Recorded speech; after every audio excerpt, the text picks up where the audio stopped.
भाइयों और बहनों, मातृशक्ति को नमन। स्टूडियो में स्वामी कमलेश्वर जी साक्षात विराजमान हैं और ज्ञान रश्मियां निकाल रहे हैं। सूर्य से जो रश्मियां निकलती है वो पूरे ब्रह्मांड को प्रकाशित करती है। सूर्य ज्ञान का प्रतीक है, दीपक ज्ञान का प्रतीक है, ज्ञानी पुरुष ज्ञान का प्रतीक है, क्योंकि ज्ञान उसके हृदय में रहता है। उसका ज्ञान दर्शन खुला होता है, वो अनुभव आधारित बातें बोलता है, तब आनंद आता है, तब वो चीज सहज होती है, हृदयंगम होती है। तो समस्त श्रोताओं की तरफ से स्वामी जी आपका बहुत बहुत धन्यवाद करते के साथ जय सच्चिदानंद। जय सच्चिदानंद।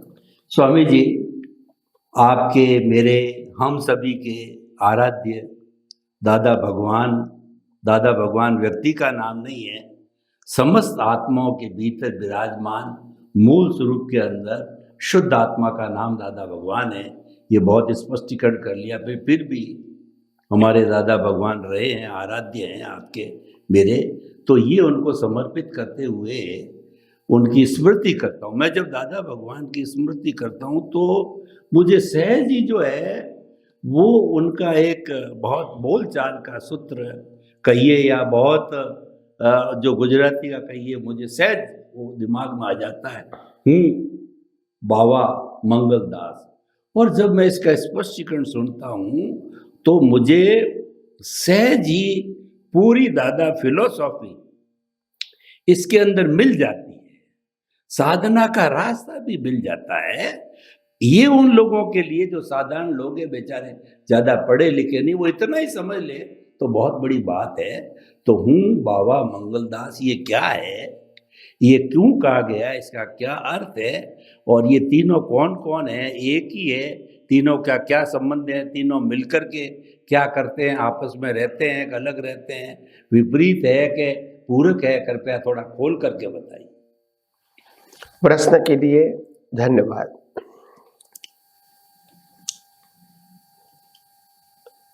ये ज्ञानी पुरुष दादा भगवान के नाम से जो प्रस्तुत हुए, ऐसे महान व्यक्ति ने अपने जीवन में आध्यात्म को सरल भाषा में समझने के लिए मैं, बाबा और मंगलदास, ये तीन शब्द दिए। और तीन शब्द का रहस्य ये है कि तीन अलग अलग कैटेगरी एक ही में समा गई है और तीनों कैटेगरी का रोल अलग है मगर साथ में है, कंपाउंड नहीं है। क्या नहीं है? मगर साथ में है। और तीनों का रोल अलग अलग है और तीनों का रोल समझना अगर आपको आ गया तो आध्यात्म समझना आपके लिए थोड़ा आसान हो जाएगा। तो उनके लिए एक उदाहरण जो उनके जीवन में घटित हुआ था वो मैं बताने की कोशिश करूंगा, बाद में हम मूल बातों पर आएंगे। उनके जीवन में एक ऐसा संजोग बना, ठंडी की मौसम थी, रात को करीब 11-12 बज चुके थे, सब लोग शांति से सो गए थे। ऐसे में ठंडी की मौसम में 12 बजे के आसपास एक व्यक्ति ने दरवाजा नॉक किया। तो स्वाभाविक कि ऐसी ठंडी मौसम में लोग इतनी रात को लेट आते हैं, तो पहला प्रश्न होता है कि कौन आया है। तो उन्होंने भी नॉर्मली प्रश्न किया कि भी कौन है, तो उन्होंने कहा मैं हूं। तो बोला मैं का मतलब कौन? सभी लोग मैं बोलते हैं। तो उन्होंने कहा मैं बाबा हूं, यानी साधु हूं, सन्यासी हूं, जो भी कहो। तो उन्होंने कहा बाबा भी तो बहुत है, तो आप कौन से बाबा हो? नाम बताओ। नाम बताओ। तो बोला मेरा नाम मंगलदास है। ऐसे हूं, बाबू और मंगलदास, ऐसी एक स्टोरी बन गई। ये स्टोरी आध्यात्म में काम आती है। हूं का मतलब होता है कॉमन नेम, सब में हूं है आत्मा के रूप में। मंगलदास का मतलब होता है बिलीफ वाला भाग, जो मानता है, मंगलदास को भी मानता है और आत्मा को भी मानता है, यानी जानता है। और तीसरा मंगलदास, जिसको दुनिया भी देखती है। तो तीनों कैटेगरी अलग बना दिया। तो उस समय उनका कहने का मतलब ये है कि जो मंगलदास है वो तो जीवन जी रहा है, मगर बाबा जो है वो नया जीवन बना रहा है, पुरुषार्थ कर रहा है। पुरुषार्थ कर रहा है। बाबा का मतलब एक क्वालिटी बताई, मंगलदास का मतलब एक मैकेनिकल लाइफ बताई, और मैं का मतलब शुद्ध आत्मा बताया। तो इस प्रकार से मैं, बाबा और मंगलदास, इस प्रकार से उन्होंने सब लोगों के सामने ये सूत्र बना दिया कि ये सूत्र में तीनों अलग अलग कैटेगरी एक ही साथ में है, मगर तीनों का रोल क्या है, अलग अलग। मंगलदास का रोल है कर्मों के भुगतान करना, जो व्यवहार में भी दिखेगा। बाबा का रोल है नया सर्जन करना, अपने ज्ञान दर्शन का उपयोग करके नया सर्जन करना, जो बाहर दिखता नहीं है। और मैं का मतलब मेरी हाजिरी में ये सब कुछ हो रहा है। मंगलदास भी मेरी हाजिरी में काम कर रहा है और बाबा भी मेरी हाजिरी में काम कर रहा है। वो मैं हूं, वो शुद्धात्मा यानी मेरा मूल स्वरूप है।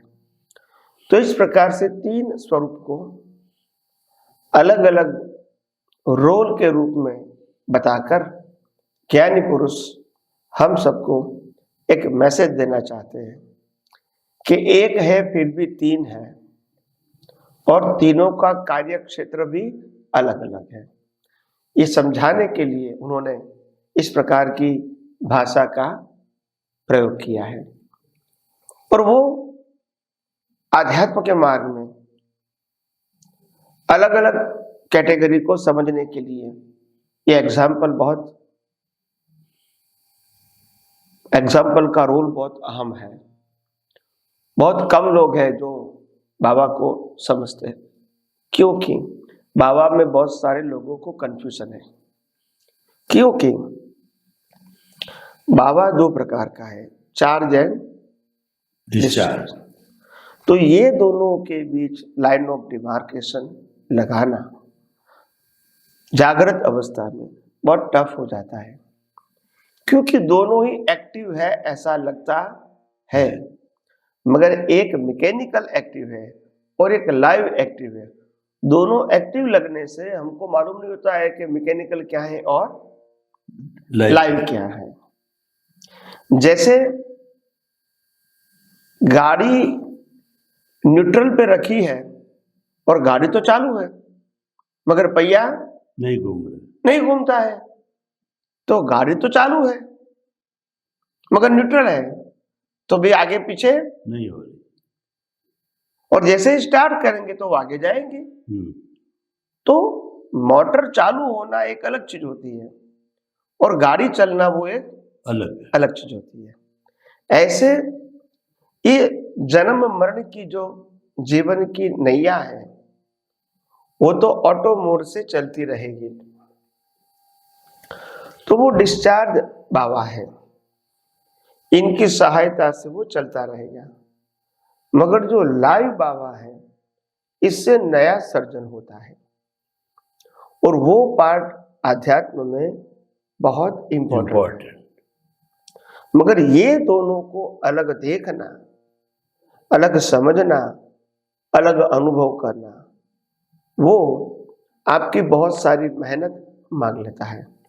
तो इसीलिए आध्यात्म मार्ग में भले ही तीन छोटे शब्द हैं मगर बहुत इंपॉर्टेंट है, और जितना आप इसमें डीप जाके समझ पाए आपके लिए बहुत अच्छी बात है। और आप ये तीन बातें अगर समझ गए तो आध्यात्म में आगे बढ़ना आपके लिए बहुत आसान हो जाएगा। स्वामी जी, आपने जो बताया, जो मैं समझा, हूँ का मतलब मेरा अस्तित्व शुद्ध आत्मा का है। मैं दृष्टा हूँ, मैं स्व पर प्रकाशक हूँ, और सब कुछ होता है वो मेरी हाजिरी में होता हूँ। मैं अकेरिया हूँ, करता कुछ नहीं हूँ, लेकिन सब कुछ बॉस मैं ही हूँ। मैं हूं तो मेरी आज्ञा, मेरे रहे बिना पत्ता भी नहीं हिलता है। और दूसरा जो हो गया मंगलदास, ये सोहन राज रूपी मंगलदास आपके सामने दिखाई दे रहा है, ये भोग रहा है सुबह से शाम, जन्म से मृत्यु, हर क्षण कुछ न कुछ भोग रहा है। ये मंगलदास, ये प्रकृति है, मन वचन काया, ये प्रकृति हो गई। बीच वाला जो पोर्शन बाबा है, ये बहुत अच्छा समझने का है, ये ज्ञान दर्शन की एप्लीकेशन है। ये आपका जो है सृजन करता है, और आपको जो है वो कैसा सृजन करते हो ये आपके ऊपर निर्भर करता है। आप स्वयं भू हो, और आपकी ये पावर भी है कि आप मिथ्या ज्ञान मिथ्या दर्शन करते हो, सम्यक ज्ञान सम्यक दर्शन करते हो, उसके अकॉर्डिंगली सृजन होगा। लेकिन सृजन होता ही सही है, ये पुरुषार्थ की बहुत ही सुंदर बात है।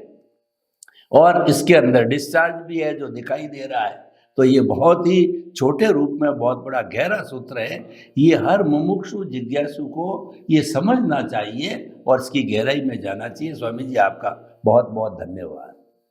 दादा भगवान के प्रति हम कृतज्ञता ज्ञापित कर रहे थे। तो जबकि व्यवहार जगत के अंदर देखते हैं तो दादा के 5 सूत्र जो है, जो रिलेटिव व्यू पॉइंट के, या जो है हमारे संसारिक जो है जीवन के लिए इतने सटीक, इतने सुंदर है कि यूएनओ तक भी उसको अगर स्वीकार करे तो भी वो मान्य हो सकते हैं, किसी को कोई बाधा तकलीफ नहीं हो सकती। तो 5 को धीरे धीरे अपन समझेंगे आपके मुखारबिंद से। तो पहला जो है कि जो है जगत निर्दोष, बहुत बड़ा सूत्र है। और उसमें बताया कि दुनिया तो निर्दोष है, सारा दोष मेरा है।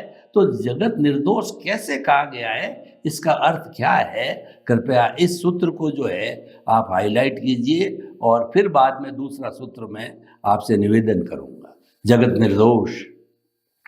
प्रश्न के लिए धन्यवाद। इस भौतिक जगत के अंदर व्यवहार से कोई व्यक्ति अच्छे बुरे काम करते हैं तो हमको प्रशंसा या गुनहगार भी उनको समझते हैं। और ये व्यवहार दृष्टि से वो सही भी है। अगर किसी ने गुनाह किया है तो सामाजिक तौर से, व्यवहार के तौर से गुनाह किया है, गलत किया है तो गलत ही रहेगा। मगर कुदरत का कानून ये कहना चाहता है कि जो गलती आपको दिख रही है वो गलती आप कर नहीं रहे हैं, आपसे हो रही है। क्योंकि मन वचन काया कुदरत का है, चलाता भी कुदरत है, संजोग भी कुदरत देता है, संजोग का अंत भी कुदरत लाता है, और जीवन का अंत भी कुदरत लाता है। इसीलिए हमारा मन वचन काया या सामने वाले कोई भी व्यक्ति के मन वचन काया स्वतंत्रता से कुछ भी कर सकता नहीं है। करने वाला कर गया। तो इसीलिए आंखों देखा सत्य तो ये होता है कि जिन्होंने गलत किया वो दिखता है, मगर कुदरत का कानून ये कहता है आज जो आपके सामने गलत कर रहा है वो अपनी मर्जी से नहीं कर रहा है, अपने कर्मों के वश कुदरती कानून के मुताबिक, ये कुदरती रचना के मुताबिक कार्य हो रहा है। और इसीलिए इस दुनिया में कोई भी व्यक्ति एक दूसरे के लिए गुनहगार नहीं होती है, मगर कर्म के फल स्वरूप रिस्पॉन्सिबल जरूर है। रिस्पॉन्सिबल का मतलब होता है जो कर्म किया है वो कर्म का फल उनको देना ही पड़ेगा, निमित्त के माध्यम से, चाहे वो पुण्य के रूप में है या तो पाप के रूप में। परंतु हम अपने लौकिक जगत में ऐसा मानते हैं कि सामने वाला व्यक्ति मेरे को सुख और दुख देता है, और अगर वो दुख देता है तो हम इसको दोषित मानते हैं।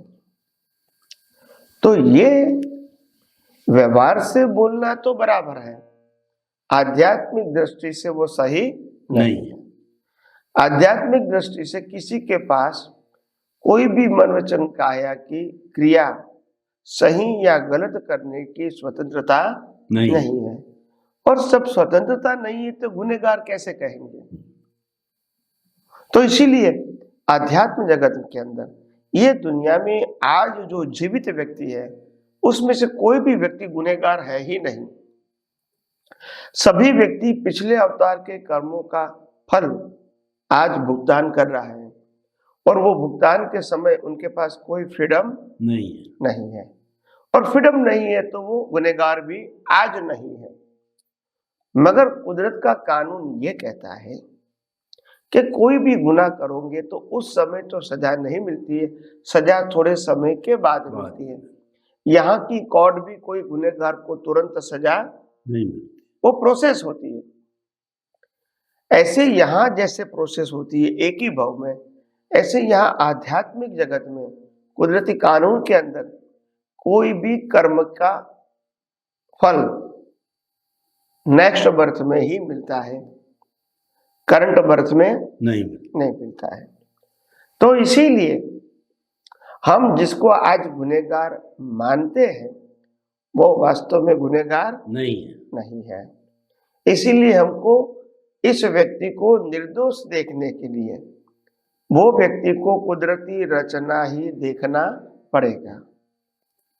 उनको अगर कर्ता देखोगे तो फिर गुनहगार दिखेगा। इसीलिए आमने सामने दोनों व्यक्ति में से एक भी क्रिया के रूप में स्वतंत्र नहीं है, और जहां स्वतंत्रता है वो केवल पुरुषार्थ के रूप में है। वो पुरुषार्थ में वो प्रकृति के साथ जुड़ भी सकता है या प्रकृति से अलग भी रह सकता है। तो यही उनका पुरुषार्थ है, और जुड़ गया तो गुनाह बनेगा पुण्य और पाप के रूप में, और नहीं जुड़ा तो मुक्त रहेगा। तो यही ऑप्शन हमारे पास है।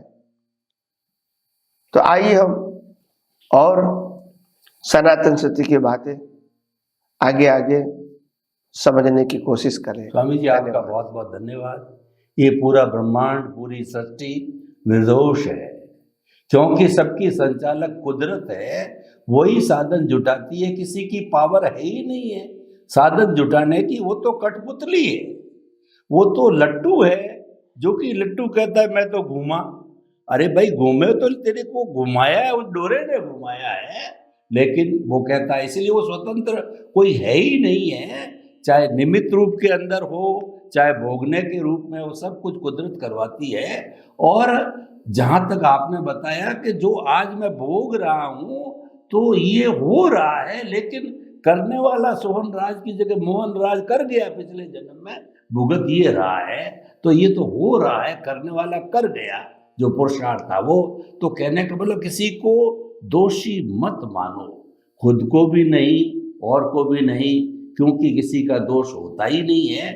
और क्रिया रूप में, कर्ता रूप में देखते हैं तो दोषी मानते हैं। तो दादा भी यही कहते हैं कि सारा जगत निर्दोष है। बहुत सुंदर स्पष्टीकरण, बहुत बड़ा जो लॉजिक है, बहुत बड़ी बात है जो रिलेटिव व्यू पॉइंट से माने। तो दूसरा जो है, इससे भी सुंदर सूत्र है दादा का, टकराव टालिए। जितनी दुनिया में आज क्रिया की प्रतिक्रिया हो रही है, डाइवोर्स कहिए, घर टूटना कहिए, छोटे परिवार होना चाहिए, भाई भाई के झगड़े चाहिए, जमीन के चाहिए, कोर्ट चाहिए, कचहरी चाहिए, ये सब टकराव की वजह से खड़े होते हैं। अगर टकराव ना हो तो पुलिस की जरूरत नहीं, सेना की जरूरत नहीं, कोर्ट की जरूरत नहीं, किसी पंचों की जरूरत नहीं, कुछ भी जरूरत नहीं। तो कितना सुंदर सूत्र दादा ने दिया है।